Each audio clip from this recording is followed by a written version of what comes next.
Hello friends, welcome to TS kitchen. আজকে আমি বানাতে চলেছি মিষ্টি দোকানের মতো একদম পারফেক্ট বোঁদে মিষ্টি। কীভাবে বানিয়েছি চলুন। একটা পাত্রের মধ্যে 2 কাপ বেসন নিলাম, 1 কাপ জল দিলাম, দিয়ে ভালো করে আমি এটাকে ফাটিয়ে নিচ্ছি। দেখুন আস্তে আস্তে করে এইভাবে আমি ফাটিয়ে নেব। এবার অল্প বেকিং পাউডারটা দিয়ে দিচ্ছি, দিয়ে আর একটুক্ষণ ফাটিয়ে নিচ্ছি। প্রায় 10 মিনিটের মতো আমি ফাটিয়ে নিয়েছি। এবার কাপের মধ্যে অল্প ব্যাটার দিয়ে দেখালাম এইভাবে পারফেক্ট বানাতে হবে, তাহলে ভেসে উঠবে। আধ ঘন্টা চাপা দিয়ে রেখে দিয়েছিলাম। আধ ঘন্টা পরে আরেকটুক্ষণ আমি ফাটিয়ে নিলাম। একটা বাটির মধ্যে 1 ডাবু ব্যাটার নিলাম, এর মধ্যে গ্রিন ফুড কালারটা দিয়ে দিচ্ছি। আমার কাছে গ্রিনটা ছিল তাই দিলাম, আপনাদের কাছে লাল থাকলে লাল দেবেন, না থাকলে না দেবেন।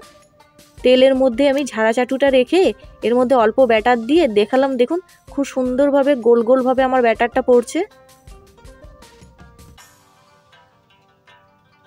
আমি এটাকে হালকা পামে ভেজে নিচ্ছি, বেশি কড়া করে ভাজবো না। এইভাবে উল্টে পাল্টে আমি ভেজে নিলাম। দেখুন নামিয়ে নিচ্ছি।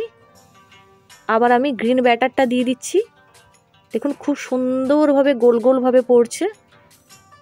তেল থেকে ঝাড়াটা একটু উপরে রাখবে, বেশি উপরে করলে লম্বা লম্বাভাবে পড়বে, তাই জন্য একটু উপরেই রাখবেন, অল্প উপরে। দেখুন ভাজা হয়ে গেছে, নামিয়ে নিচ্ছি।